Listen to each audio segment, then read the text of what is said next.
नमस्कार, मौसम खबर में आपका स्वागत है। आपके साथ मैं हूं अंजू सिंह। मौसम खबर में जानेंगे अगले 24 से 48 घंटों में कैसा रहेगा मौसम का हाल, कहां होगी बारिश, कहां चलेंगी तेज हवाएं, कैसी रहेगी तापमान की स्थिति। लेकिन शुरुआत करते हैं मौसम से जुड़ी 5 बड़ी खबरों के साथ। वो कौन से 5 राज्य जिनसे जुड़ी मौसम की 5 बड़ी खबरें आ रही हैं, आइए डालते हैं उस पर नजर। सबसे पहले आपको अंडमान निकोबार द्वीप समूह के बारे में बता दें, जहां पर गरज चमक के साथ तेज हवाएं चलने की संभावना है और साथ ही बारिश भी हो सकती है। केरल की बात करें तो 2 दिन कुछ इलाकों में बरसात की उम्मीद बनी हुई है। और इसी तरीके से तीसरी बड़ी खबर आ रही है हिमाचल प्रदेश से, जहां पर कुछ इलाकों में घना कोहरा छा सकता है। लगातार हिमाचल प्रदेश में घना कोहरा छा रहा है और अगले 24 से 48 घंटों में भी ऐसी स्थिति बन सकती है। कल कुछ हिस्सों में घना कोहरा रहने का अनुमान है, यानी पंजाब के भी कुछ क्षेत्रों में कोहरा छा सकता है। और अगर बिहार की बात करें तो आपको बता दें कि यहाँ पर ठंड बढ़ने की उम्मीद है, 2 से 3 डिग्री तक तापमान गिर सकता है। आइए बात करते हैं मौसम पूर्वानुमान के, जिसमें हम आपको बारिश के बारे में विस्तृत जानकारी देते हैं। कौन कौन से राज्य जहां पर बारिश हो सकती है। फिलहाल अभी आप पूरा ये मैप देखिए, जिसमें हम आपको अभी अलर्ट के बारे में बताएंगे। खासतौर पर अंडमान निकोबार द्वीप समूह के बारे में बात बताएं तो कुछ क्षेत्रों में काफी ज्यादा बारिश हो सकती है, नजर बनाए रखने की जरूरत है।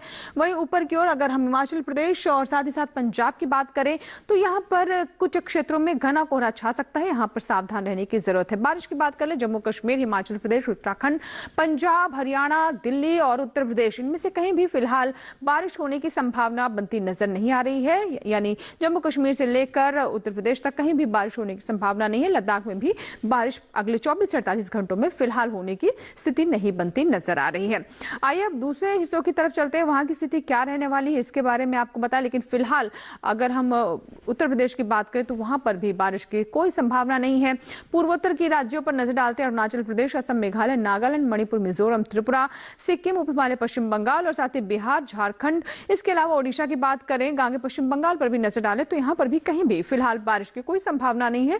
लेकिन दक्षिण में स्थिति अलग है। केरल को लेकर खासतौर पर आपको बता दें कि अलर्ट भी है कि यहाँ पर कई जगहों पर बरसात हो सकती है। इसी तरीके से तमिलनाडु, पुडुचेरी और तटीय आंध्र प्रदेश और रायलसीमा को लेकर के भी हमने आपको कार्यक्रम की शुरुआत में बताया कि कहीं कहीं यहाँ भी बारिश हो सकती है। लेकिन वही तेलंगाना और साथ ही साथ कर्नाटक में भी बारिश होने की संभावना नहीं है। मध्य भारत की ओर रुख करते हैं, यहाँ पर कहीं भी बारिश होने की फिलहाल कोई स्थिति बनती नजर नहीं आ रही है। इसी तरीके से अगर हम राजस्थान और गुजरात की ओर रुख करें, महाराष्ट्र की भी बात कर लेते हैं, यहाँ पर भी कहीं भी फिलहाल बारिश की स्थिति नहीं है। छत्तीसगढ़, विदर्भ और मराठवाड़ा में भी आप देखिए कहीं पर भी फिलहाल बारिश की स्थिति बनती नजर नहीं आ रही है। लेकिन पिछले 24 घंटों में कैसा रहा मौसम का मिजाज, आइए उस पर नजर डालते हैं। शुरुआत करते हैं हिमाचल प्रदेश से। तो आप देख सकते हैं हिमाचल प्रदेश, पंजाब और साथ ही साथ पश्चिमी उत्तर प्रदेश और इसके अलावा अगर हम पूर्वी राजस्थान की बात करें और पूर्वी उत्तर प्रदेश की बात करें तो इन सभी राज्यों में कुछ क्षेत्रों में कोहरे की स्थिति पिछले 24 घंटों में बनी है। ऐसी स्थिति हमने यहाँ पर दर्ज की है।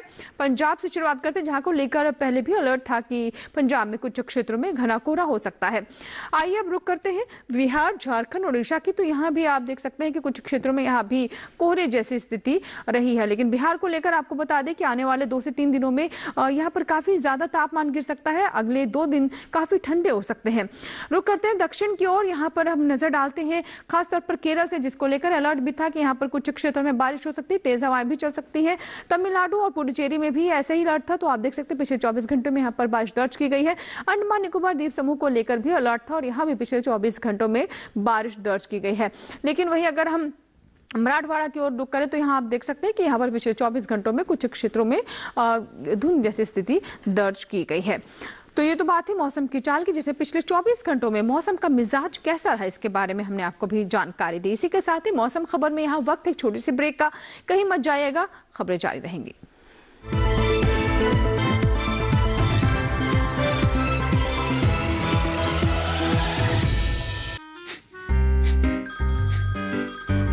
सर, आपका केवाईसी अपडेट करना है, नहीं तो अकाउंट और एटीएम कार्ड ब्लॉक हो जाएगा। सावधान सावधान, 2.5 करोड़ का इनाम मुझे। देखिए, अनजाने कॉल्स, फर्जी ईमेल्स, लिंक्स और जाली ऐप से अपना पिन, ओटीपी, पासवर्ड कभी भी किसी के साथ शेयर न करें। आप रहेंगे सावधान तो नहीं होगा नुकसान। आरबीआई कहता है, जानकार बनिए, सतर्क रहिए।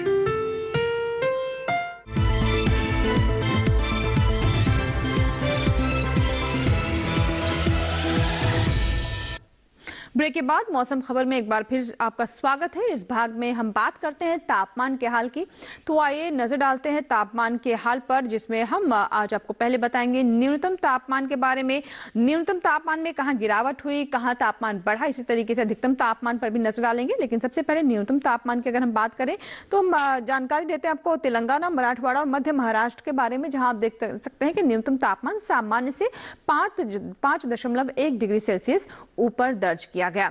इसी तरीके से अगर हम दक्षिण की ओर रुख करें तो आप देख सकते हैं तमिलनाडु, पुडुचेरी, रायलसीमा, तटीय आंध्र प्रदेश 3.1 से 5.1 डिग्री सेल्सियस के बीच में यहां पर भी न्यूनतम तापमान ज्यादा दर्ज किया गया है। आइए अब रुक करते हैं दूसरी तरफ। यहाँ पर हम आपको जानकारी अब देने वाले हैं खासतौर पर उड़ीसा, इसके अलावा विदर्भ और सौराष्ट्र कच्छ की बात कर लेते हैं। आप देख सकते हैं कि यहाँ पर भी तापमान में इजाफा दर्ज किया गया है। न्यूनतम तापमान 3.1 से 5.1 डिग्री सेल्सियस के बीच में न्यूनतम तापमान यहाँ भी ज्यादा दर्ज किया गया है। वहीं अगर हम बात करें गांगे पश्चिम बंगाल की, तो आप देख सकते हैं यहाँ पर न्यूनतम तापमान नीचे लुढ़का है। 1.6 से 3 डिग्री सेल्सियस के बीच में न्यूनतम तापमान यहाँ पर कम दर्ज किया गया है। इसी तरीके से अगर हम बात करें पूर्वी राजस्थान की, तो यहाँ भी आप देख सकते हैं कि तापमान लगातार गिर रहा है। 1.6 से 3 डिग्री सेल्सियस के बीच में न्यूनतम तापमान यहाँ पर नीचे गया है। आगे आपको बता दें कि कैसी स्थिति रहने वाली है पश्चिमी राजस्थान की। तो आप उससे पहले देख सकते हैं कि पश्चिमी राजस्थान के चूरू में सबसे कम तापमान 5.4 डिग्री सेल्सियस दर्ज किया गया और आगे भी ठंड रह सकती है। आइए अब रुक करते हैं अधिकतम तापमान की ओर। तो असम मेघालय की बात कर ले तो 3.1 से 5.1 डिग्री सेल्सियस के बीच में यहाँ पर जो अधिकतम तापमान है सामान्य से अधिक दर्ज किया गया है। इसी तरीके से अगर हम दक्षिण की ओर रुक करें तो यहाँ देख सकते हैं केरल और भीति दक्षिण कर्नाटक, रायलसीमा, भीति उत्तर कर्नाटक की बात करें 1.6 से 3 डिग्री सेल्सियस के बीच में यहाँ पर अधिकतम तापमान सामान्य से ज्यादा दर्ज किया गया है, यानी पारा यहाँ पर ऊपर चढ़ा है 1.6 से 3 डिग्री सेल्सियस के बीच में। वहीं अगर हम ऊपर की बात करें तो जम्मू कश्मीर और साथ ही साथ हिमाचल प्रदेश पर नजर डालते हैं। यहाँ आप देख सकते हैं अधिकतम तापमान सामान्य से ज्यादा दर्ज किया गया है। 1.6 से 3 डिग्री सेल्सियस के बीच में यहाँ पर पारा दर्ज किया गया है, यानी आमतौर पर जो तापमान होता है उसमें 1.6 से 3 डिग्री सेल्सियस का इजाफा हम दर्ज कर रहे हैं। इसी तरीके से उप हिमालय पश्चिम बंगाल और गांगे पश्चिम बंगाल की बात कर लेते हैं तो यहाँ भी आप देख सकते हैं 1.6 से 3 डिग्री सेल्सियस के बीच में जो अधिकतम तापमान है सामान्य से अधिक दर्ज किया गया है। हरियाणा पर नजर डालते हैं और साथ ही साथ दिल्ली की बात करें तो यहाँ आप देख सकते हैं कि तापमान में गिरावट दर्ज की जा रही है। 1.6 से 3 डिग्री सेल्सियस के बीच में अधिकतम तापमान सामान्य से यहाँ पर कम दर्ज किया गया है। अब आपको बताते हैं कि सबसे अधिक तापमान कहाँ दर्ज किया गया, तो यह आप देख सकते हैं कि कारवार में 35.6 डिग्री सेल्सियस तापमान दर्ज किया गया है। तो ये तो बात हुई तापमान के हाल की, यानी अधिकतम और न्यूनतम तापमान कहां कितना रहा। लेकिन देश के अन्य हिस्सों में कैसी रही तापमान की स्थिति, आइए डालते हैं नजर।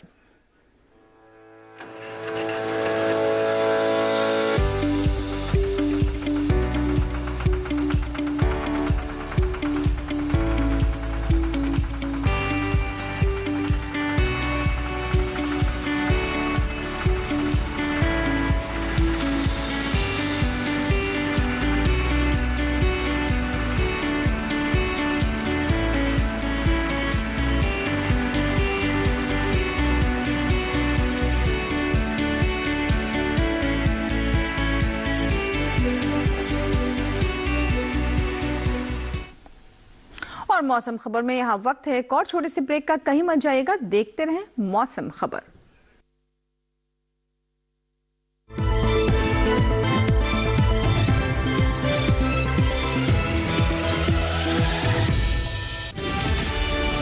ये भूमि सर्वधर्म समभाव की भूमि है।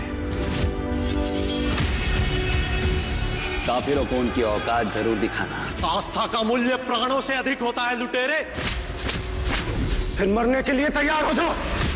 रूल सिर्फ हमारे रिलीजन का है, उस इंडिया का नामो निशान को मिटा देंगे।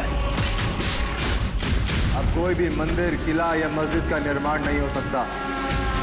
हमारी सहायता कीजिए, धर्म परिवर्तन करने के लिए विवश किया जा रहा है। इतने समय से हम सभी धर्मों के साथ शांतिपूर्वक रह रहे थे। अब समय आ गया है इन पशुओं को खदेड़ भगाने का, जिन्होंने धूर्तता की सीमा को पार कर दिया है। जीत या हार के लिए नहीं, हम अपने अस्तित्व के लिए लड़ेंगे।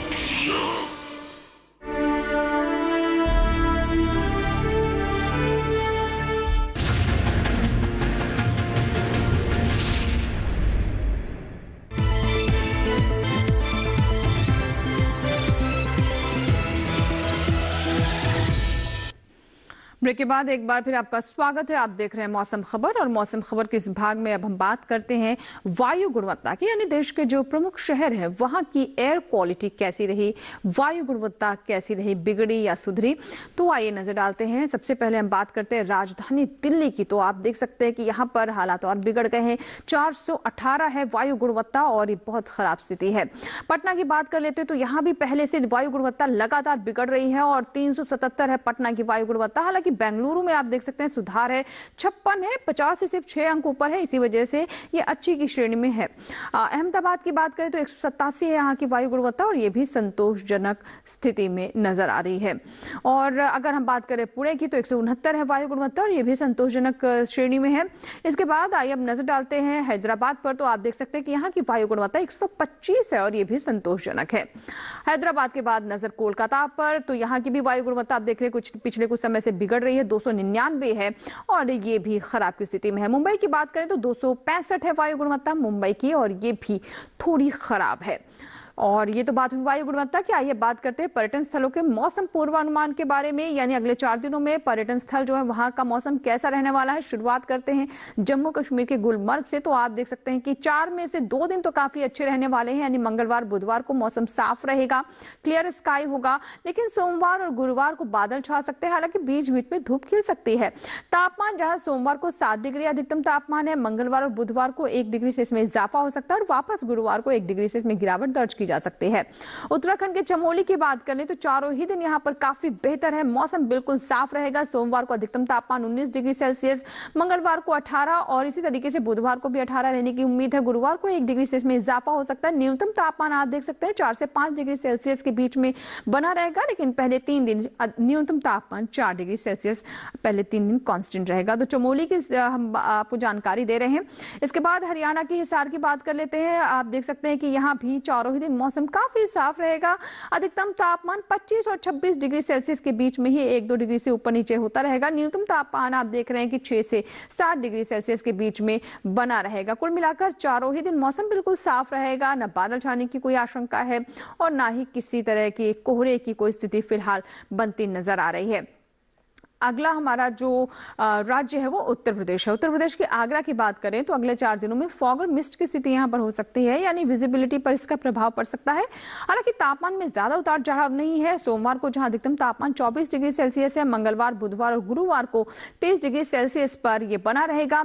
न्यूनतम तापमान भी जहां आप देख सकते हैं सोमवार को न्यूनतम तापमान 10 डिग्री सेल्सियस है, उसके बाद अगले 4 दिनों में ये 1-2 डिग्री से ऊपर नीचे हो सकता है। पश्चिम बंगाल के दार्जिलिंग की बात कर रहे थे, सोमवार को बादल छाए रह सकते हैं, पार्शली क्लाउडी होगा, लेकिन मंगलवार बुधवार और गुरुवार को मौसम बिल्कुल साफ होगा, ना बादल छाने की स्थिति है और ना ही किसी और तरह की मौसम से जुड़ी कोई बड़ी गतिविधि फिलहाल इन 4 दिनों में होने की संभावना दिखाई दे रही है।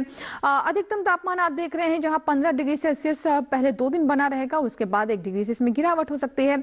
अरुणाचल प्रदेश की तवांग की बात करें तो देख सकते हैं कि मौसम यहाँ पर फिलहाल काफी साफ है। पहले हमने देखा था कि यहाँ पर बर्फबारी हो रही थी, लेकिन अभी अगले 4 दिनों में बर्फबारी की कोई संभावना नहीं है। अधिकतम तापमान 12 डिग्री पहले 2 दिन रहेगा, उसके बाद 11 डिग्री सेल्सियस पर रह सकता है। न्यूनतम तापमान -1 डिग्री से -2 डिग्री सेल्सियस के बीच में ऊपर नीचे होने की संभावना है, लेकिन तवांग में अगले 4 दिन काफी बेहतर है, मौसम साफ रहेगा।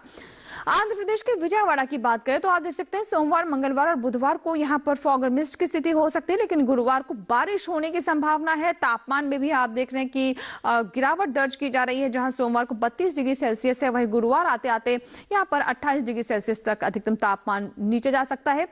न्यूनतम तापमान आप देख रहे हैं कि 22-24 डिग्री सेल्सियस, यानी 2-3 जो डिग्री है उससे ऊपर नीचे तापमान होता रहेगा। तमिलनाडु की ऊटी की बात कर लेते हैं। 4 दिन यहां पर बारिश होने की संभावना है और अधिकतम तापमान सोमवार को जहां 23 डिग्री सेल्सियस है, उसके बाद अगले 2 दिन 24 डिग्री सेल्सियस और गुरुवार आते आते यहां पर 2 डिग्री की गिरावट हो सकती है, 22 डिग्री सेल्सियस हो सकता है।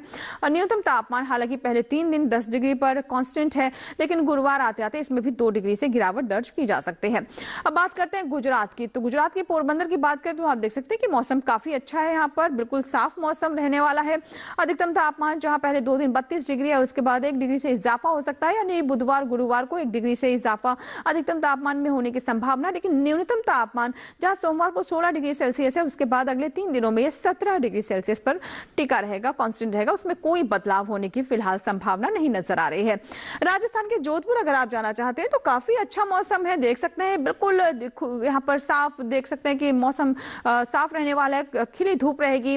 अधिकतम तापमान 28-29 डिग्री सेल्सियस के साथ ही ऊपर नीचे होता रहेगा। न्यूनतम तापमान भी 11 से 12 डिग्री सेल्सियस के बीच में बना रहेगा, यानी ना तो बहुत ज्यादा ठंड है और ना ही गर्मी का माहौल है, लेकिन मौसम भी बिल्कुल साफ रहेगा। तो घूमने के हिसाब से एक काफी बेहतर मौसम है। तो ये तो बात है पर्यटन स्थलों के मौसम पूर्वानुमान की। आइए बात करते हैं खेती किसानी की। जैसे कि आप जानते हैं कि बहुत सारे क्षेत्रों में तापमान लगातार नीचे जा रहा है। ऐसे में हमारे किसानों को अपनी फसलों का विशेष ध्यान रखने की जरूरत है।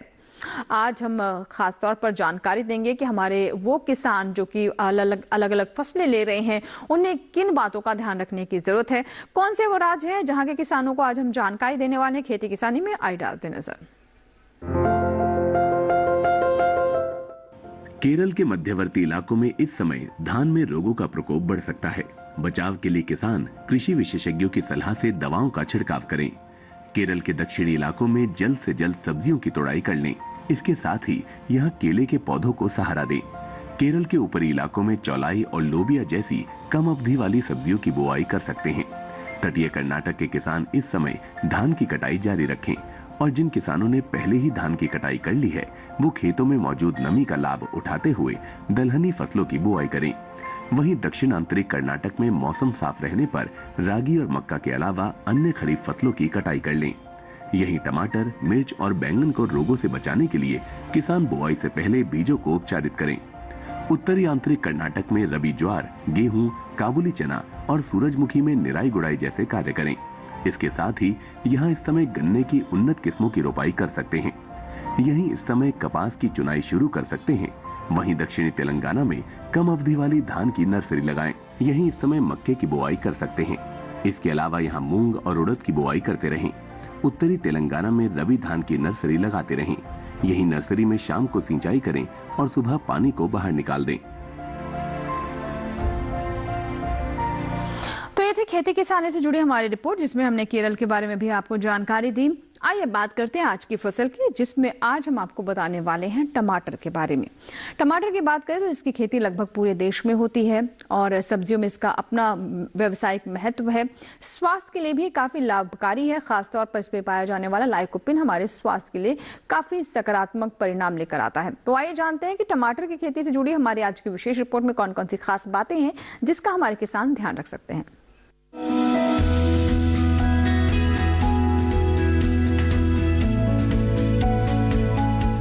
टमाटर के लिए जीवांश वाली बलुई दोमट और दोमट मिट्टी इसके लिए ज्यादा उपयुक्त होती है। 1 हेक्टेयर बुआई के लिए सामान्य किस्म का 400 से 500 ग्राम बीज चाहिए, जबकि संकर किस्म का 150 से 200 ग्राम बीज ही पर्याप्त होगा। जिन किसानों की पौध तैयार हो गई है, वो अब इसकी रुपाई कर ले। रुपाई के लिए खेत को अच्छी तरह जोतकर मिट्टी को भुरभुरा बना ले और क्यारियां तैयार कर ले। हर क्यारी 0.75 मीटर चौड़ी और जरूरत के हिसाब से 5 से 10 मीटर लंबी हो सकती है।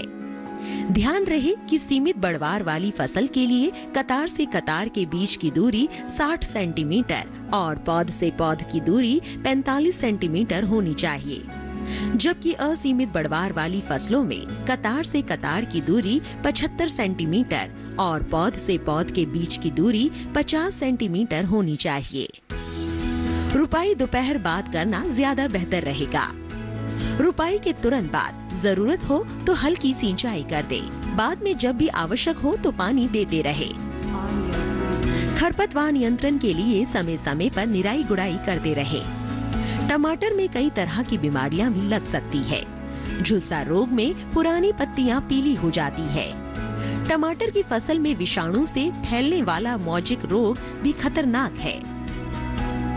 इसमें पत्तियां सिकुड़ जाती हैं और पौधों की बढ़वार रुक जाती है। रोकथाम के लिए सिकुड़ी पत्तियों को उखाड़कर जला दे। टमाटर में पत्ती, तना और फल भेदक कीट लगते हैं। इससे ग्रसित पत्तियां गिर जाती हैं। रोकथाम के लिए विशेषज्ञों की सलाह पर उचित दवाओं का छिड़काव करें। और इसी के साथ ही मौसम खबर में फिलहाल इतना ही, लेकिन आप हमारा ये कार्यक्रम हमारे YouTube चैनल पर भी देख सकते हैं। इसके लिए बस करना आपको ये है कि टेलीविजन स्क्रीन पर दिखाए जा रहे इस QR कोड को स्कैन करें या फिर YouTube पर @DD किसान चैनल को सर्च करें। यहाँ से भी आप हमारे YouTube चैनल से जुड़ सकते हैं। मौसम खबर के साथ साथ DD किसान पर प्रसारित होने वाले अन्य कार्यक्रम भी हमारे YouTube चैनल पर उपलब्ध हैं। तो हमारे चैनल को जरूर सब्सक्राइब करें, जो भी कार्यक्रम पसंद आए उन्हें लाइक करें और कमेंट के माध्यम से अपने फीडबैक भी हम तक पहुंचाएं। उम्मीद करते हैं मौसम खबर से हमारे किसानों को मदद हो रही होगी। मौसम का ताजा हाल और कृषि सलाह लेकर फिर होंगे हाजिर। आप बने रहे दूरदर्शन किसान के साथ। नमस्कार।